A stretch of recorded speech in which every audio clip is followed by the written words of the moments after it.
بسم اللہ الرحمن الرحیم۔ آج کا ٹاپک ہے اسلام میں عورت کا مقام۔ ریگستان عرب میں جب اسلام کا سورج طلوع ہوا تو اس وقت ہر طرف تاریکیوں کے گہرے سائے تھے، ظلم و ظلمات کے ہر سو سما تھے، رشد و ہدایت کے راستے ویران تھے، نیکی کے خواہاں پریشان تھے اور امن کے دائی ہراساں تھے۔ پورا ملک عربستان ظلمتوں، تاریکیوں اور اندھیروں کی اماج گاہ بنا ہوا تھا۔ رب رحمان الرحیم کی رحمت جوش میں آئی تو صحرائے عرب میں رحمت للعالمین کو مبعوث فرما کر قرۂ ارض کو حق آشنا کر دیا۔ ظلمتیں کافور ہو گئیں۔ رسول رحمت نے اس گئے گزرے گدلے معاشرے کو معاشی برکتوں، حقیقی مسرتوں، انسانی رفتوں، اسلامی شوکتوں، جواں ہمت مردوں اور باغیرت عورتوں سے معمور کر دیا۔ جہاں تاریک تھا، ظلمت کدا تھا، سخت کالا تھا، کوئی پردے سے کیا نکلا کہ گھر گھر میں اجالا تھا۔ وہ عرب قوم جو اپنے سوا دیگر قوم کو عجمی یعنی گونگا قرار دیتی تھی، اس کے اپنے معاشرے کے خد و خال لڑائی جھگڑوں سے عبارت تھے۔ تاریخ کے اوراق پلٹتے ہوئے جب ہم قبل از اسلام کے عربی معاشرے میں عورت کی حیثیت کا جائزہ لیتے ہیں تو لگتا ہے کہ اس دور میں ماں بہن بیٹی کی کوئی تمیز نہ تھی۔ جہالت کی یہ حالت تھی کہ بیٹی کا باپ ہونے کو اہانت جانتے تھے اور انہیں زندہ درگور کرنے پر بھی فخر محسوس کرتے تھے۔ کوئی ایسی معاشی پستی نہ تھی جو اس معاشرہ نے عورت کو نہ دے رکھی ہو۔ عورت کا اس معاشرے میں محض یہ مقام تھا کہ وہ یا تو نفرت و حقارت کا مجسمہ سمجھی جاتی تھی یا رذالت اور ملامت کا پیکر۔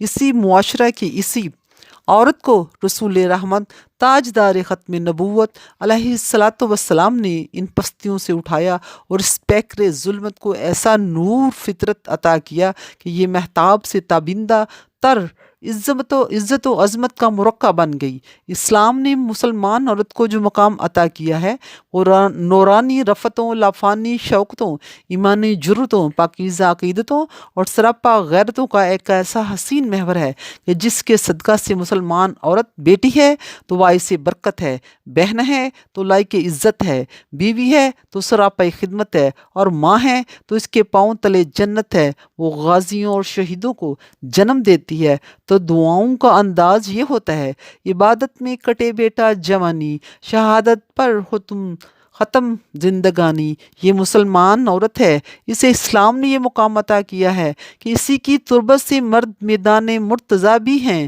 اسی کی گود سے حسنین جیسے باز صفا بھی ہیں، اسی سے ابو ذر و سلمان خالد با خدا بھی ہیں، اس کے دودھ سے طارق ہیں قاسم رہنما بھی ہیں۔ وقت قلیل ہے، بات طویل ہے، مجھے آج کے معاشرہ کی عورت کی حالت دیکھ کر دلی دکھ محسوس ہو رہا ہے۔ مسلمان ہوتے ہوئے میری بہنیں اپنے مقام سے ہٹتی جا رہی ہیں۔ یہ جس سمت رواں ہیں وہ توقیر کا نہیں، تذلیل کا راستہ ہے۔